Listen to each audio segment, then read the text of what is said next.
ബന്ധങ്ങൾ ഇന്നും അനാഥങ്ങൾ.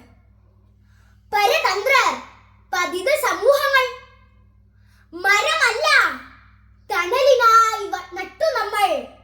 വഴിനീളെ തോക്കുകൾ കഴുമരങ്ങൾ. ശവമല്ലോ പൊയ്കയിൽ പൂത്തിടുന്നു.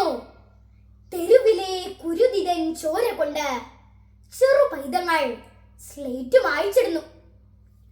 ബഹുമാന സദസ്സിന് വന്ദനം. വർത്തമാനകാലത്തിന്റെ നേർക്കാഴ്ചയാണ് കവി ഇവിടെ വരച്ചു കാട്ടുന്നത്. ബന്ധങ്ങൾ ബന്ധനങ്ങളും മൂല്യങ്ങൾ ചൂഷണ മുറികളുമായി മാറുന്ന ആധുനിക ലോകത്തിന്റെ വിലക്കുറിപ്പെഴുതി ധാർമ്മികതയുടെ വക്താവായി മാറി ജീവിതം സുവിശേഷമാക്കുവാനുള്ള സുവർണാവസരമാണ് ശിശുദിനവും ചാച്ചാ നെഹ്റുവിന്റെ ജീവിതവും നമ്മുടെ മുൻപിൽ വെച്ചു നീട്ടുന്നത്.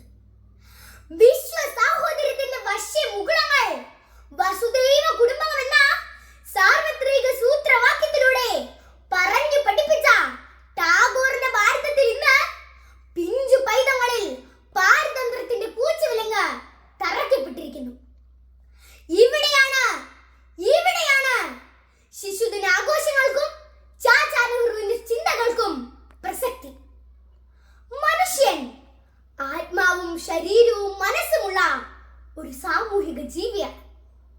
സമൂഹത്തിൽ ജീവിക്കാൻ, നിർഭയമായി ജീവിക്കാൻ ഒരു കുട്ടിയായി എനിക്കും അവകാശമില്ലേ? എന്നെ പോലെയുള്ള 2 സഹോദരിമാരല്ലേ വാളയാറിൽ പിച്ചി ചീന്തപ്പെട്ടത്? എന്നെ പോലെയുള്ള ഒരു സഹോദരിയല്ലേ പീഡിപ്പിക്കപ്പെട്ട് മരിച്ചത്? എന്നെ പോലെയുള്ള കുട്ടികളെ മുതിർന്നവരായി ചിലർ പിച്ചി ചീന്തുന്നുണ്ട് എന്ന് വാർത്ത വായിക്കുന്ന ആന്റിമാരും അങ്കിളുമാരും ഒക്കെ പറയുമ്പോൾ എനിക്ക് ഭയമാണ്. ഇത് എന്റെ മാത്രം ഭയമല്ല, എന്നെ പോലെയുള്ള അനേകായിരം കുട്ടികളുടെ പേടിയാണ്. ഈ പേടിക്ക് ഒരു അറുതി വരുത്തേണ്ടേ? കുഞ്ഞുങ്ങളും പുഷ്പങ്ങളും നിർമ്മലവും മൃദുലവുമാണ്.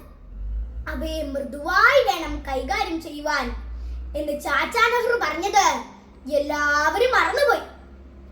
ഈ ശിശുദിനം തിരിച്ചറിവിന്റെ ദിനമാകണം. നാം ശിശു സൗഹൃദമായി ചിന്തിച്ചു തുടങ്ങണം. കുഞ്ഞുങ്ങളാണ് നാടിന്റെ ഭാവി. ഞങ്ങൾ നശിച്ചാൽ ഈ നാട് നശിക്കും. നാളെയും വന്ദേ മാതരവും ജനഗണമനയും ഒക്കെ ഉച്ചത്തിൽ പാടാൻ ഞങ്ങൾ നശിച്ചാൽ മറ്റാരാണുണ്ടാവുക? ഒരു നല്ല ഭാരതത്തിനായി തുടക്കം കുറിക്കുവാൻ നിങ്ങളേവരെയും ആശംസിച്ചുകൊണ്ടും ശിശുദിനാശംസകൾ നേർന്നുകൊണ്ടും എന്നെ ശ്രമിച്ച നിങ്ങൾക്ക് നന്ദി രേഖപ്പെടുത്തിക്കൊണ്ടും